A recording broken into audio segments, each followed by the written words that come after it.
Coach, for that last offensive possession, Bryce got the ball in transition, kicked it out to Connor for the shot. Is that, you okay with that look, or would you rather have Bryce keeping his hands? I mean, you got your best shooter, a wide open three.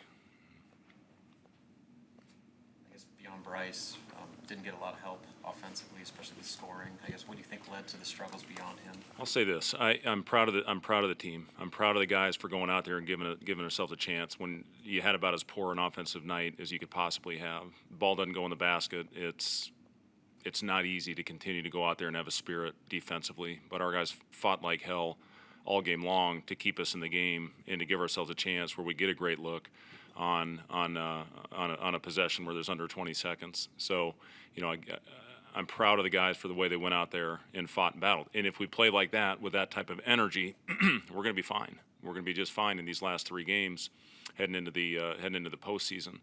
And that's what we have to understand. That's who we are. Unfortunately, we don't have a ton of shooting on this team, and we have to stay in games and give ourselves a chance with our defense. That's been our identity when we played well. That is what has won us games.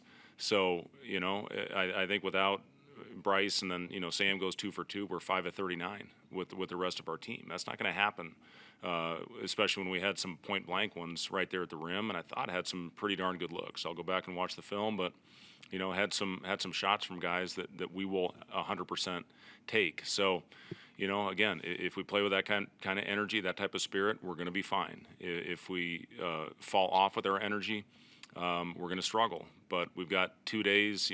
There's a rule. Some of these rules are just I don't get. But because we stayed over in Seattle, which is the right thing to do on our West Coast trip, we have to take 2 days off. We have to take an extra day. So these next 2 will be off. The guys, I think most will come in and get individual work. That's how these guys are built. And we'll have a 2-day prep for a huge game next Saturday against Minnesota. How much of the offense, the shooting, do you attribute to offense, and how much is Michigan's defense making things hard? Yeah, I mean, they did a great job. Give Michigan credit for their plan. Their big was sitting in the middle when you got a 7-1 guy in there that's huge, that protects the paint. When the ball wasn't going in, that floor just shrunk. And, unfortunately, we had one of those nights where, whatever we tried, the ball wasn't going in. And again, you make a couple of those. Now you maybe get a little bit more driving lanes. But, unfortunately, we just could not make a shot to get Golden out of the paint or get their 5 out of the paint. And, listen, Burke, I know offensively he didn't make a basket, but you see the impact he has on the defensive end. Our rebounding improves with Burke on the floor. Juwan didn't have a great offensive night, but he guarded his ass off out there. So, if we hit a couple of those shots, again, that's going to open things up to get to the basket. And, unfortunately, when we did have looks in there, we didn't make them. And, that we got a little rushed in the first half, going off 1 foot, didn't come in under control. When we did in the second half, we missed them. So, we'll hopefully have a couple great days of preparation going into the next one. That's all we can do. All we can worry about is the next one and put this one behind us.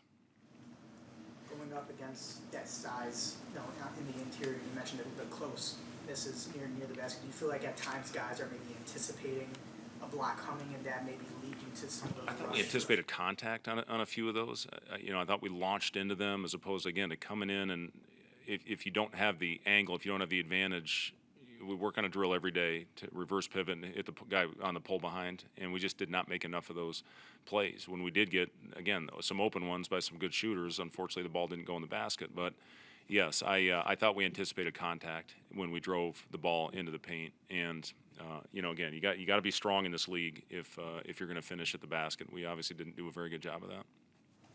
You mentioned heading into this game that you were doing some damage control of just trying to keep emotions level.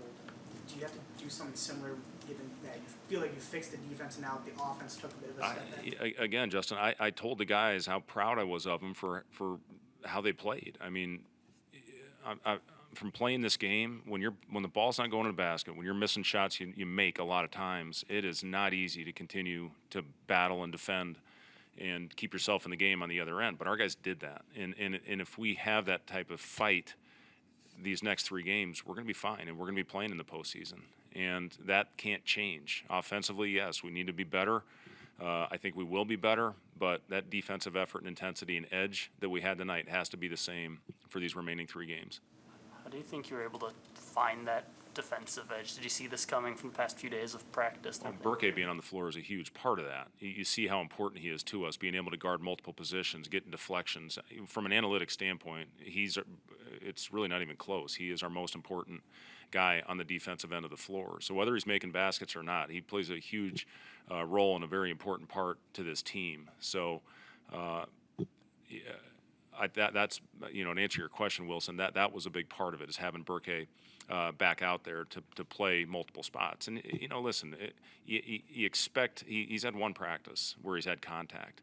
It's going to take a little time to shake some rust off, to get his timing back. And it sucks because he just played his best game of his college career, and then he has to sit for whatever it was, 10 days, before he gets back out there. So he'll get his timing back. He'll be fine. But you see the impact he has for this team on the defensive end of the floor. Can you talk about some of maybe the back cutting, how you guys could be able to maybe convert a few of those, and it seemed like you guys had a couple good looks at that tonight? We did, yeah, we cut, but when we cut in there again with their 5 dropped the way he was, it turned into a contested one in there. And like I said, if you can spread them out a little bit, if you can make a few of those shots, get the big out of there, again, that's Rink. I mean, Rink, when you see the impact a guy like that has, when the defense is closer, now we got a lot of those a year ago. So, again, we'll keep fighting, we'll keep battling, we'll have a good film session on Thursday, put a game plan together, and hopefully go out and execute on Saturday. Fred, what was the response that you heard or felt from the players when you did mention that pride? It was good. It was good. I told them I don't want to see anybody hanging their head. For the effort and the energy you guys played with, I want everybody to walk out of here with your head held high. We're going to get it right, and we're going to go out and fight like hell on Saturday. Thanks, guys.